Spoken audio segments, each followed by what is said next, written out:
What's the biggest wedding disaster you've ever seen? My wedding cake collapsed and fell onto the floor while the baker was carrying it into the reception hall, and that was probably the best thing that happened all day. You see, my wedding started with the florist delivering funeral wreaths instead of centerpieces. Then the string quartet had shown up drunk at the rehearsal. The priest somehow broke his leg, and the venue's power went out twice during setup. Now the cake was destroyed 12 hours before my wedding. My phone rang, and it was my maid of honor, Sophia. "Don't panic," she said. "What happened now?" I asked. "Your dress," she said. "The dry cleaner had a fire. Not a big fire, but your dress was right where the smoke damage hit worst. It's completely black." I sat down on the floor next to the cake disaster. The wedding coordinator stepped over me to deal with the mess while I tried to breathe. My backup dress was at my apartment, but that felt like admitting defeat. "I'll figure something out," Sophia said. "We have time." Jackson called while she was talking. I switched over expecting more bad news, but he sounded weirdly calm. "Hey, beautiful," he said. "How's everything going over there?" "The cake is destroyed and my dress is ruined," I said. "What? Are you serious?" he said. "How's your side going?" I asked. "Fine," he said too quickly. "Totally fine. So totally fine. Nothing wrong here." "Jackson, what happened?" I asked. He sighed. "My uncle got food poisoning at the rehearsal dinner restaurant. Half the groomsmen are sick, but they'll rally by tomorrow," he said. After we hung up, I went outside where the reception tent was half collapsed. The rental company said a truck had backed into the main support pole. They were fixing it, but it looked wrong, like everything else about this wedding. That night at the hotel, I made a list of everything that had gone wrong. It was 15 items long. Sophia sat with me going through each disaster. "Maybe we should postpone," she said. "We can't," I said. "People flew in from everywhere. Jackson's whole family is here from Puerto Rico." "But this is crazy," she said. "What if tomorrow is worse?" We went ahead with it either day. The wedding morning started with the photographer calling to say their car had been stolen with all their equipment. Then the makeup artist got stuck in an elevator. The replacement flowers were the wrong color. The musicians who were substituting for the string quartet couldn't find the venue. I was sitting in my hotel room in my backup dress when Jackson called. "We have a problem," he said. "What now?" I asked. "The marriage license," he said. "It's gone. I had it in my room safe and now it's just gone." "That's impossible," I said. "Hotel safes don't just open." "I know," he said, "but it's not here. Without the license, we couldn't legally get married. The courthouse was closed on Saturdays. We'd have to postpone after all, which meant admitting that whatever was happening had won." "Wait," Jackson said. "My cousin Miguel is ordained. He could do a ceremony today and we'll do the legal stuff later." "Is that legal?" I asked. "The ceremony would be real to everyone there," he said. "We'll figure out paperwork next week." I heard shouting in the background on his end. "What's happening?" I asked. "The limo driver just said all 4 tires are flat," he said. "On all 3 limos." "Jackson, this isn't normal," I said. "Someone is doing this." "Who would go this far to stop our wedding?" he asked. During the ceremony, things got stranger. The temperature dropped 20 degrees in 10 minutes and the backup tent started shaking. The photographer's assistant fainted. 3 separate phones went off with emergency alerts for a tornado warning even though the sky was clear. Then the birds started hitting the tent. Just regular sparrows, but dozens of them flying straight into the canvas walls over and over. The guests were screaming and covering their heads. Jackson pulled me behind him as more birds kept coming from nowhere, slamming into the tent like they couldn't see it. My grandmother, a self-proclaimed shaman with a touch of dementia, stood up in the chaos and pointed at the entrance. "She's here," she said. "I can see her." Everyone turned to look, but no one was there. Just an empty doorway with birds diving past it. But my grandmother kept pointing with her hand shaking. "She's wearing white," my grandmother said. "She's so angry." The tent pole cracked then, and the whole structure started coming down. People ran in every direction as canvas and metal collapsed around us. Jackson grabbed my hand and we ran toward the parking lot. When we reached the cars, I turned back to make sure everyone got out. Standing in the field behind where the tent had been was a woman in a full wedding dress. Her dress was pristine white and old-fashioned with a cathedral veil covering her face. She was maybe 50 feet away, just standing completely still in the middle of the empty field watching us. She lifted one hand and waved at us slowly. "Who are you?" I screamed, but then I realized Jackson was frozen and crying. Jackson finally turned to face me and his cheeks were wet with tears that kept coming. I followed his gaze back across the empty field where the woman in white still stood completely motionless, like a statue waiting for something. My hand started shaking so hard I could barely grab his arm, but I did, and squeezed tight. "Who is she?" I said through my teeth. "Jackson? Who the hell is that?" He opened his mouth, but nothing came out at first, and I shook his arm harder. "Tell me right now." His voice came out broken and quiet when he finally spoke. "Caitlin," he whispered. The name hit me like cold water, and suddenly every single disaster made perfect sense. His ex-girlfriend, who he swore had moved on 6 months ago and was dating someone new. The woman in the field took one slow step forward and my stomach dropped. So fast I thought I might throw up right there in the parking lot. This wasn't bad luck or coincidence or some cosmic joke. Someone had deliberately destroyed our wedding piece by piece, and she was standing right there watching us deal with the aftermath. The florist delivering funeral wreaths, the drunk musicians, the stolen photographer equipment, the missing marriage license, the flat tires on every single limo. All of it was her. Sophia appeared at my side, breathing hard from running, and she looked where I was looking. "Is that who I think it is?" she asked. I couldn't answer because my throat was too tight, but Sophia immediately pulled out her phone and started taking pictures. The woman didn't move or react to the camera flashes. She just stood there in that old-fashioned white dress with the long veil covering her face. Jackson made a choking sound, and I realized he was completely useless right now. "We're leaving," I said loud enough for the people standing around us to hear. "Everyone get in whatever cars still work and go back to the hotel." My grandmother came over with Jackson's mother supporting her arm. "She's still there," my grandmother said, pointing at the field. "I can see her clear as day." Jackson's mother looked confused because she couldn't see anything but empty grass. I started herding people toward the cars that hadn't been damaged. Miguel helped get his parents into a sedan, while Sophia stayed next to me taking more photos, until Caitlin finally turned and walked away into the trees behind the field. She moved slowly like she had all the time in the world, and I watched until the white dress disappeared completely. The drive back to the hotel took 15 minutes and nobody spoke in our car. Jackson sat in the passenger seat staring at his hands while Sophia drove, and I sat in back trying to breathe normally. My brain kept replaying every disaster and seeing Caitlin's face behind each one. At the hotel, I gathered everyone in our room, which suddenly felt way too small. Sophia, Miguel, and Jackson's parents all squeezed in, while Jackson sat on the bed with his head in his hands, like he couldn't hold it up anymore. I stood in the middle of the room and laid out everything that had gone wrong, starting with the funeral wreaths 2 days ago. The broken priest leg, the power outages, the destroyed cake, my ruined dress, the stolen photography equipment, the missing license, the flat tires, the birds attacking the tent. 15 disasters in 3 days. Jackson's father looked sick. His mother kept shaking her head. Miguel pulled out his phone and started taking notes. "Jackson," I said, and my voice came out harder than I meant it to. "What was your relationship with Caitlin really?" He looked up and fresh tears started. "We dated for 2 years," he said quietly. "We broke up 8 months ago, but I kept responding when she texted me." My chest got tight. "What does that mean?" I asked. "I met her for coffee twice after we got engaged," he said, and wouldn't look at me.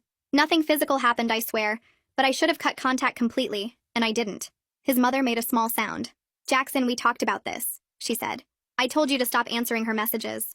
"I know," he said. "I thought I was being nice, but I see now that I was just giving her false hope."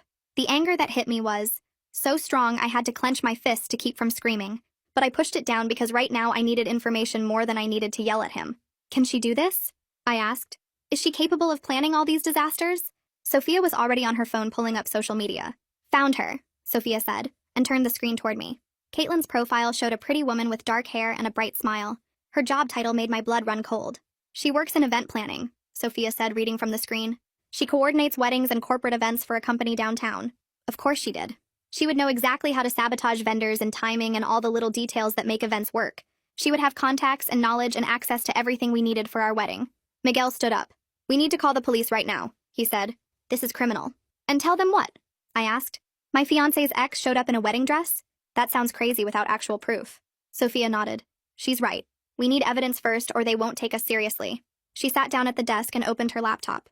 "I'm making a list of every disaster with exact times and what happened." I tried to breathe through the anger building in my chest every time I looked at Jackson. He sat there looking miserable and guilty, and I wanted to shake him. "You're sleeping in Miguel's room tonight," I told Jackson. "I can't look at you right now." He nodded without arguing and stood up slowly. Miguel put a hand on his shoulder and they left together. Jackson's parents followed after his mother gave me a tight hug. Once the door closed, Sophia and I sat in silence for a minute. Then we started going through everything looking for patterns.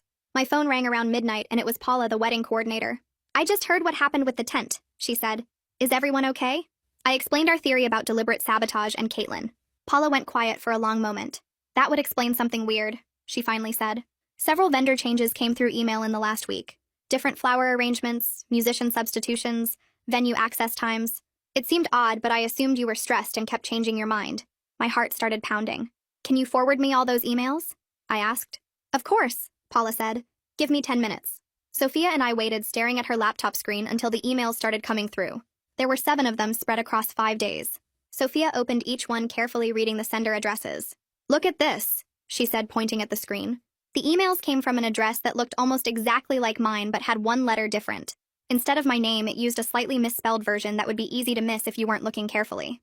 "That's it," I said, and felt something like victory mixed with rage. "That's our proof. Someone was impersonating me to sabotage the vendors."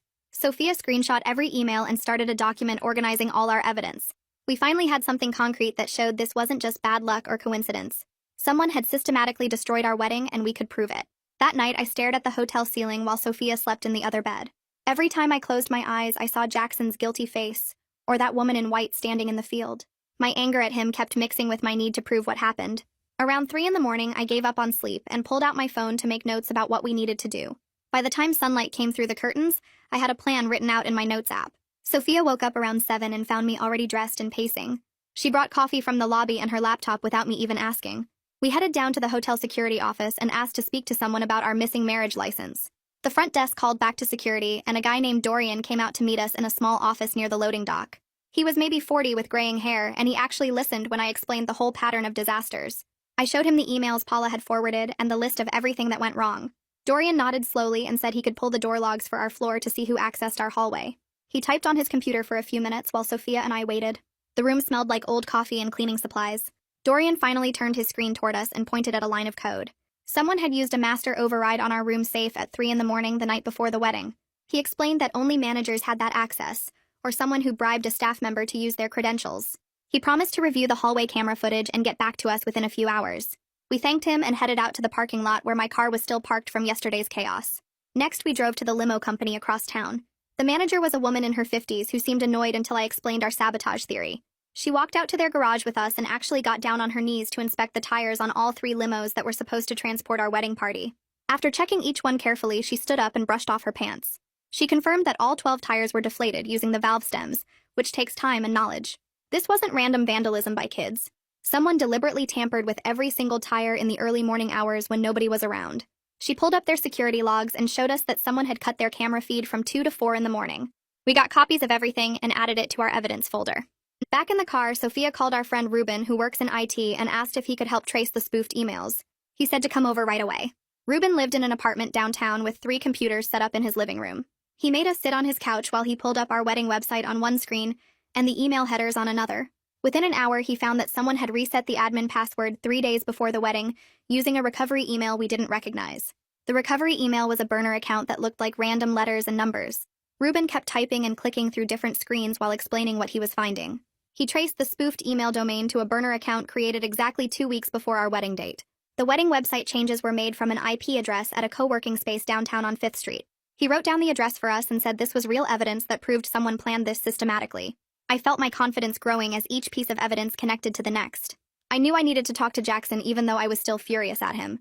He was staying in his cousin's room, so I called and told him to meet me in the hotel restaurant. When he showed up, he looked like he hadn't slept either. I asked him directly where Caitlin lived and where she worked. He gave me her workplace address at an event planning company and her apartment building location. Then he admitted that during one of their coffee meetings, she told him she would do anything to get him back. He said it in this quiet, ashamed voice that made me want to scream. I asked why he didn't tell me that before, and he just shook his head. I left him sitting there and went back upstairs to find Sophia. My phone rang while I was in the elevator, and it was the string quartet. The violinist said they needed to tell me something important. All 4 of them got violently ill within an hour at our rehearsal, and they thought their drinks were spiked. She explained that they only had 2 drinks each, and they saved the receipts to prove it. Normal drunkenness doesn't hit 4 people at exactly the same time like that. They wanted to know if we were pursuing legal action because they felt violated by what happened. I told them yes and asked them to send me copies of everything they had. 20 minutes later, the restaurant where we held the rehearsal dinner called. The manager said they were investigating the groomsmen's food poisoning because only that specific table got sick. Everyone else at the rehearsal ate the same menu items with no problems. The kitchen manager saved a food sample and sent it to a lab because he suspected someone added something to those specific meals. It wasn't a foodborne illness from their kitchen. He promised to send us the lab results as soon as they came back. Dorian called back around 2 in the afternoon. He found security footage showing a woman in a dark coat carrying a garment bag who used a staff corridor near our room around 2:45 in the morning. The footage was grainy and black and white, but he could make out her general height and build. He sent the video file to my email and said the woman matched the description I gave him of Caitlin. She had walked right past the camera like she knew exactly where she was going. The garment bag was large enough to hold a wedding dress. Sophia and I watched the video 3 times on her laptop trying to see any identifying details. You couldn't see her face clearly, but her build and the way she moved looked exactly like the woman we saw in the field. We now had evidence of someone accessing our floor at the exact time the safe was opened. I made a new document and started organizing everything by category. Physical sabotage like the tires and tent, digital sabotage like the emails and website, personal items like the dress fire and missing license, food and drink tampering at the rehearsal events. Each category had multiple pieces of evidence with timestamps and witness statements. The pattern was undeniable. Someone spent weeks planning and executing a systematic destruction of our wedding. That someone had access to vendor information, event planning knowledge, and enough determination to risk criminal charges. Everything pointed to Caitlin. Paula called back the next morning with news about the florist orders. She pulled up all the email exchanges and found the one requesting funeral wreaths instead of centerpieces. The message came from that spoofed address that looked almost identical to mine. Paula read it out loud, and the florist had replied, asking if we had a death in the family, because the wreath order seemed unusual for a wedding. The fake me wrote back saying it was a special cultural tradition, and to please just deliver them as requested. Paula forwarded everything to my email, so we had another piece of documented proof. Ruben called right after Paula hung up. He spent all night digging into the spoofed domain registration and traced it back to 3 prepaid gift cards purchased at different stores. The cards were bought at locations within 2 miles of Caitlin's apartment. He cross-referenced the wedding website admin password reset with Caitlin's social media check-ins and found she posted photos from a coffee shop right next to that co-working space on the exact day someone changed our website settings. Every single thread of evidence was pointing straight at her. Ruben and I drove to the co-working space that afternoon to ask questions. The front desk guy remembered a woman matching Caitlin's description, who bought a day pass about 2 weeks before our wedding. He said she seemed nervous and kept looking around like she didn't want anyone to notice her. The detail that made my skin crawl was when he mentioned she carried a white box that looked like it held a veil or other wedding accessories. I showed him a photo of Caitlin from her social media, and he confirmed that was definitely the woman he saw. We got his contact information for the police report and headed back to meet with a pest control consultant Ruben had found. The consultant explained that portable sonic devices combined with strategically placed birdseed can completely disorient birds and make them fly into structures. It's actually a misused bird deterrent system that someone with basic research could figure out how to weaponize. He said the devices are small enough to hide in bushes and can be activated remotely with a phone app. Everything that seemed supernatural suddenly had a rational explanation. Ruben and I drove straight to the collapsed tent site to search for evidence. We walked the entire perimeter looking in bushes and under debris for about 40 minutes. I was about to give up when Ruben called me over to a thick bush about 30 feet from where the tent had stood. Hidden in the branches was a small black plastic casing about the size of a deck of cards. Scattered around it were seeds that didn't match anything else growing in that area. I used a plastic bag from my car to collect both the device casing and some of the seed residue. Finding physical proof felt amazing after days of just collecting digital evidence and witness statements. My grandmother called while we were driving back and started talking about the woman in white she saw at the ceremony. She mentioned something I hadn't noticed during all the chaos. The woman smelled strongly of smoke when she walked past. That detail hit me hard because it made me think about the dry cleaner fire that destroyed my dress. Requested Reds is on Spotify now. Check out link in the description or comments. I called the dry cleaner as soon as I got home and asked if they could check their security footage from the day of the fire. The owner was reluctant at first, but agreed when I explained we were building a criminal case. He called back 2 hours later and said he found something concerning on the footage. The dry cleaner sent me grainy security stills showing a hooded figure near the intake bins, about an hour before the small fire started in that exact area. You couldn't see the person's face clearly, but their build and height matched Caitlin perfectly. The timing was way too convenient to be coincidence. Dorian called that evening with an update from his investigation. He finally tracked down the housekeeper who had opened the staff corridor near our room. She admitted that a woman approached her 2 nights before the wedding and offered $200 cash to prop open the back door for just 5 minutes. The housekeeper said the woman claimed it was for a surprise for her friend staying at the hotel. Dorian asked her to describe the woman and everything matched Caitlin, including a distinctive silver bracelet with charms that the housekeeper remembered clearly. Sophia came over that night to help me organize all the new evidence. While we were sorting through photos, she suddenly sat up straight and grabbed my arm. She remembered meeting Caitlin 6 months ago at a coffee shop when Jackson introduced them awkwardly. Sophia pulled up her phone and scrolled through old photos until she found one from that day. She had taken a picture of her latte, and Jackson was visible in the background talking to a woman. That woman was definitely the same person we saw standing in the field wearing the wedding dress. Seeing photographic proof that Jackson knew her and introduced her to Sophia months ago made everything feel more real and more awful. Ruben sent me a text around midnight with his final findings about the prepaid gift cards. He traced the purchases back to 3 different stores, all within 2 miles of Caitlin's workplace. One store still had security footage from the purchase date. The footage showed a woman in sunglasses and a baseball cap buying multiple prepaid cards at the customer service counter. Her height and build matched Caitlin, and she paid with cash like she was trying to avoid leaving a paper trail. We now had her connected to the spoofed emails, the co-working space, the bird device, the dry cleaner fire, the hotel break-in, and the gift card purchases used to register the fake domain. I found Jackson in his hotel room and didn't bother knocking before I walked in. He looked up from his phone and I could see the guilt all over his face before I even said anything. I asked him straight out if he ever told Caitlin any details about our wedding plans. He hesitated for way too long, and that hesitation made my hands start shaking. He finally admitted that he mentioned the venue name and the date during one of their coffee meetings because she asked, and he didn't think it mattered at the time. I stared at him trying to process how he could be that stupid. She asked about our wedding, and he just told her everything she needed to sabotage us. I told him I couldn't be in the same room with him right now and left before I said something I couldn't take back. I went straight to Paula's temporary office at the hotel where she was still working through vendor issues. She took one look at my face and asked what happened. I told her about Jackson's admission, and she shook her head but didn't seem surprised. We spent the next 3 hours going through every single disaster with costs attached. The florist charged us for funeral wreaths we never ordered. The string quartet wanted payment even though they showed up drunk. The photographer's stolen equipment wasn't covered by their insurance, so they wanted us to cover it. The tent rental company was billing us for the damage from the truck. The dry cleaner wanted payment for the fire damage even though it destroyed my dress. Paula pulled out her calculator and started adding everything up while I watched the numbers climb. She got to $30,000 and we weren't even done yet. That didn't include the emotional damage or the fact that we never actually got married. Paula said we needed to file insurance claims for everything and possibly pursue legal action against Caitlin for the financial damages. She printed out copies of every invoice and receipt and organized them into a folder that looked like evidence for a trial. Back in my room, Sophia was waiting with Jackson's parents who had flown in from Puerto Rico. They wanted to know what our next move was. I laid out everything we had on Caitlin and said we could either confront her directly or go straight to the police. Sophia immediately said police because confronting someone this unstable could be dangerous. I admitted I wanted answers about why she did this and what she thought would happen.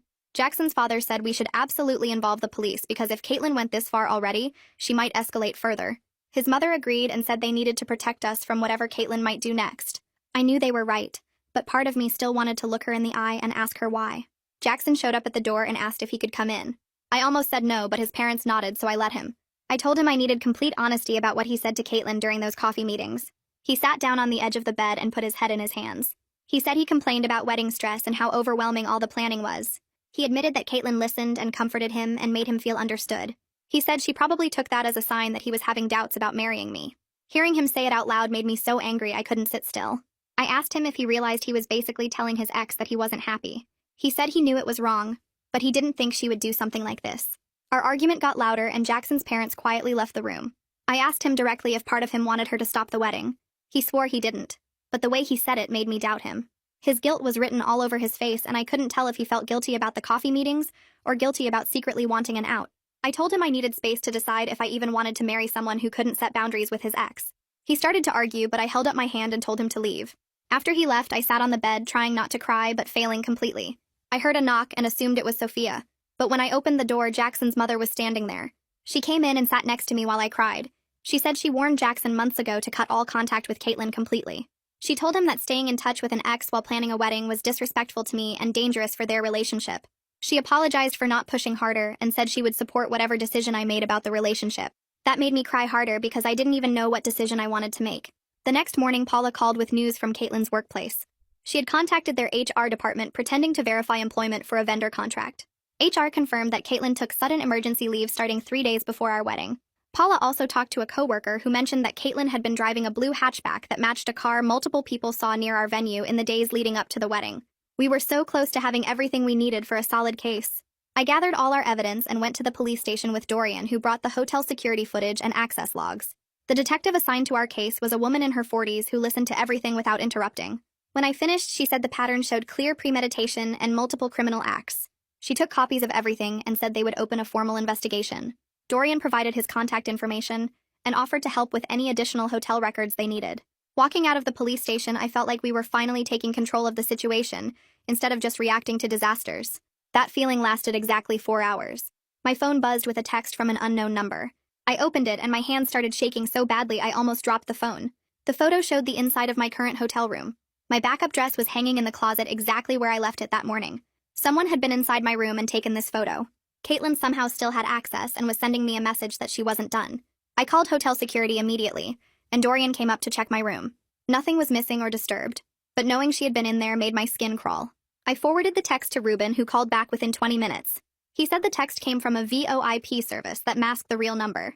He was working on tracing it, but the geofence data suggested it originated from somewhere near the co-working space where Caitlin made the website changes. I called the detective back and told her about the text. She said this added stalking and harassment to the potential charges and asked me to forward her the photo and number. She also suggested I change hotels immediately for my safety. I packed everything in under 20 minutes and checked into a different hotel across town using just my middle name.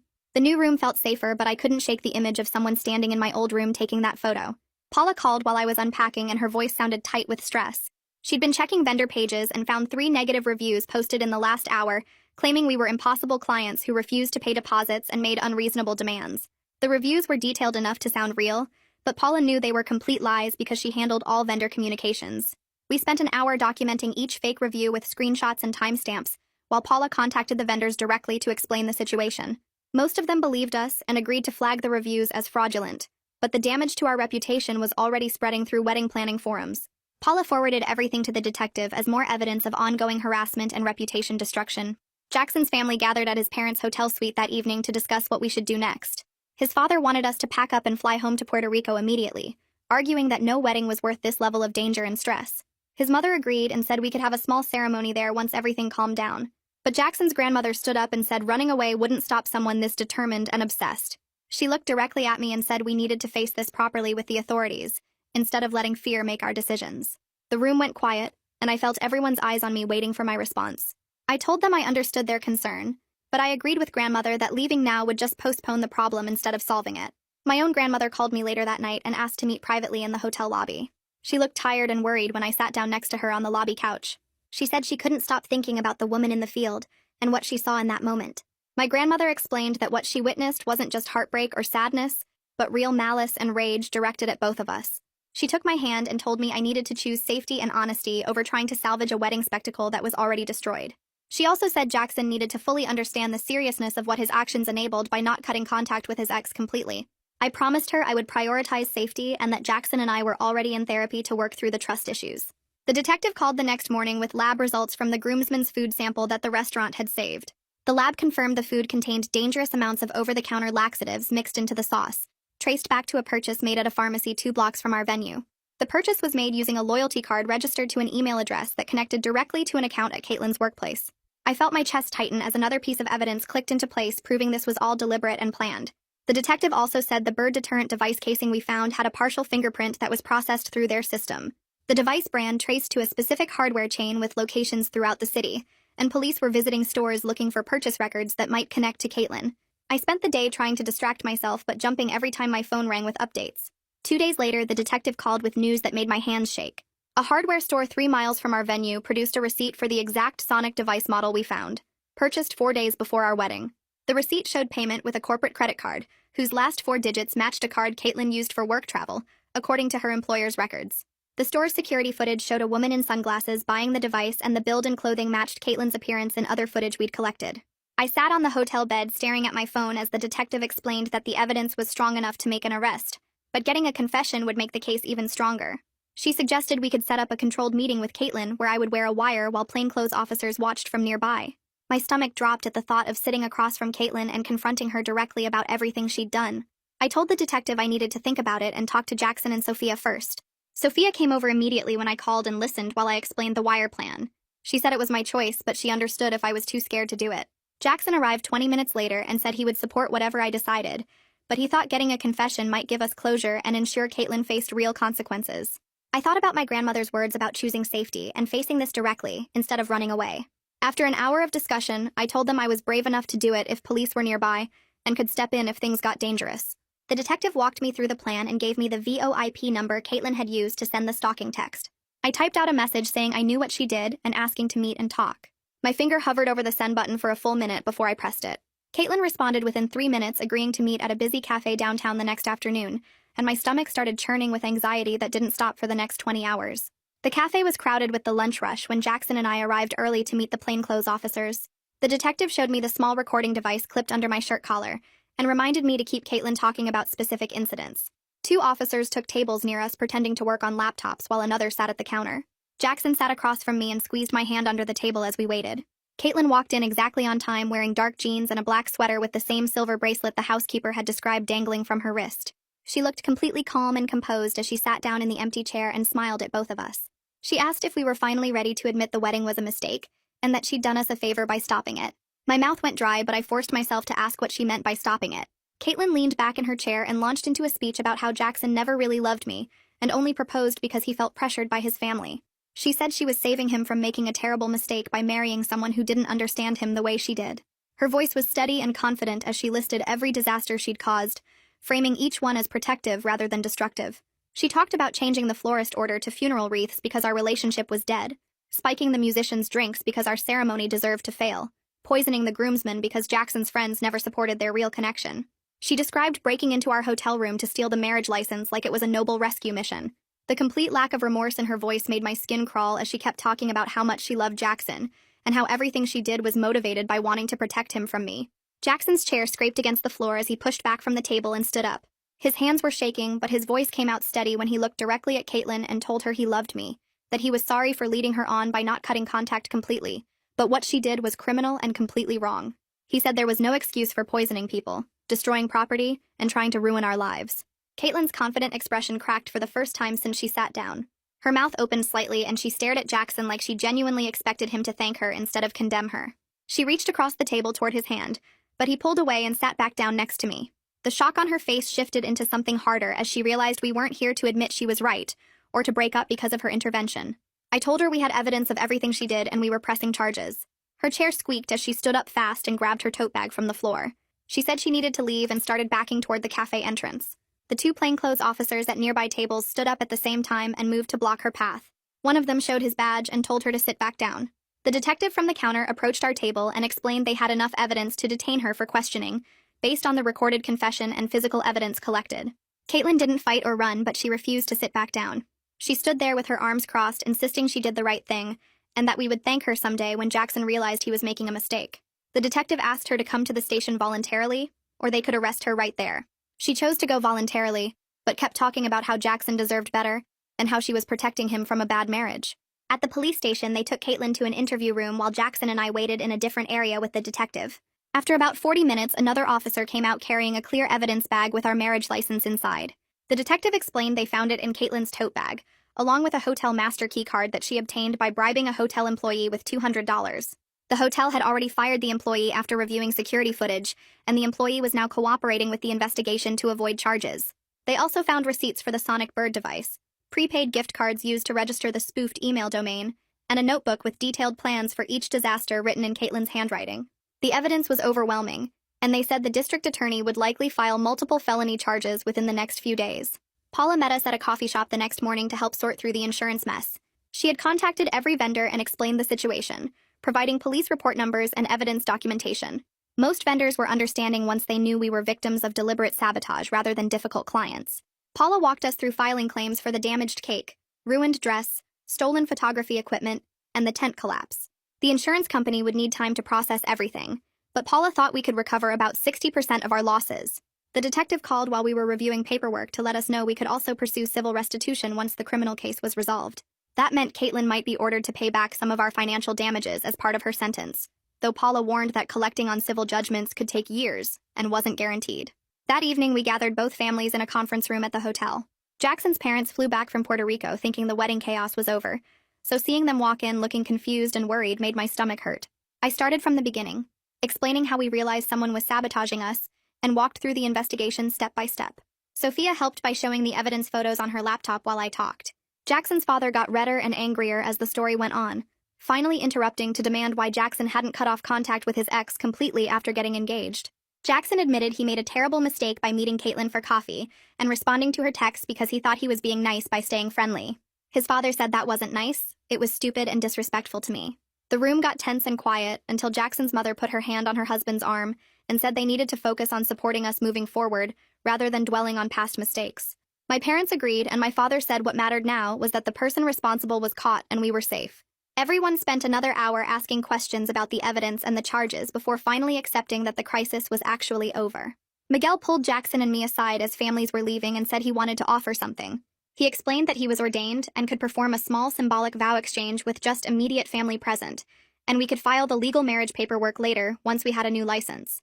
The idea surprised me, but as he described it, something about a tiny, intimate ceremony felt more right than trying to recreate the big wedding we'd planned.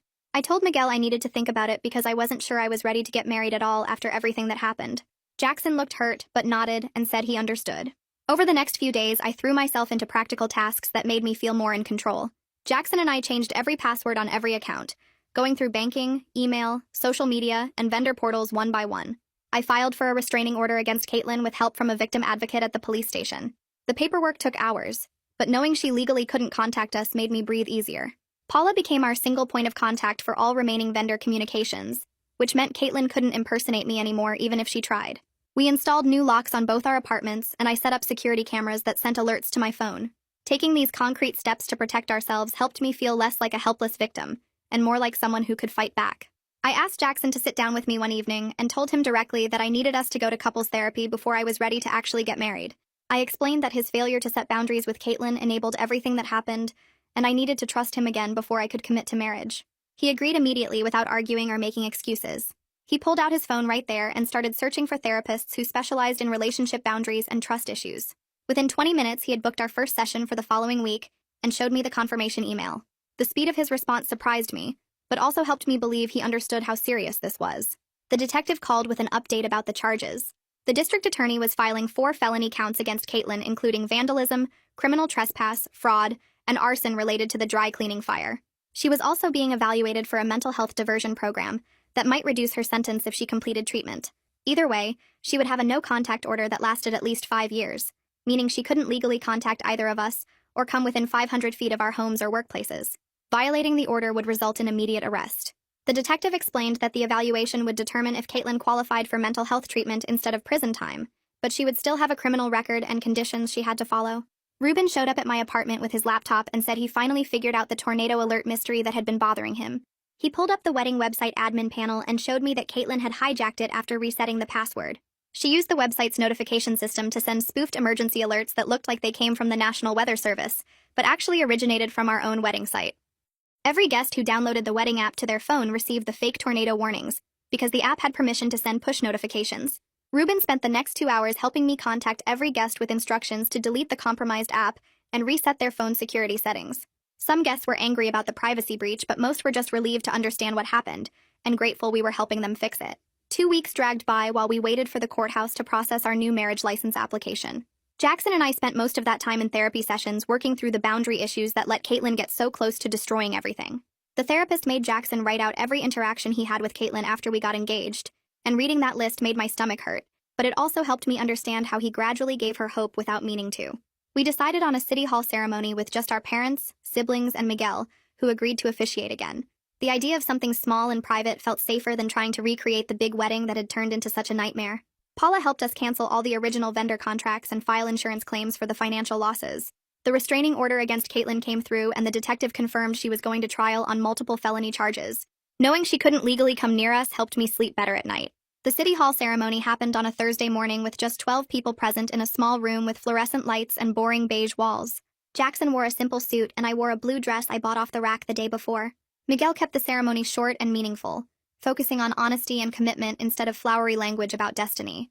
When Jackson said his vows, he promised complete honesty about his feelings and strong boundaries with anyone who threatened our relationship, and his voice cracked when he talked about earning back my trust.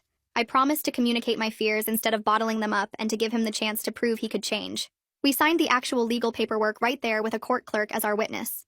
Afterward, we went to a nice Italian restaurant where both families had lunch together and toasted our marriage with wine. Jackson's mother hugged me for a long time and whispered that she was proud of both of us for facing everything head-on instead of running away. My dad shook Jackson's hand and told him he better keep those promises. The whole thing felt real in a way the original wedding never did, because we weren't performing for hundreds of guests or trying to create some perfect fairy tale moment. 3 months later, we hosted a backyard party at my parents' house with about 40 close friends and family members.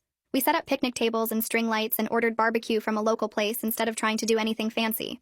Sophia made a simple cake that actually tasted good and didn't collapse. Ruben brought his girlfriend and spent the whole time telling everyone how he solved the mystery of the spoofed emails like he was some kind of detective. Miguel brought his guitar and played music while people ate and talked. Jackson and I didn't do formal vows or speeches. We just walked around thanking people for supporting us through everything. My grandmother pulled me aside and said she was glad we chose happiness over spectacle.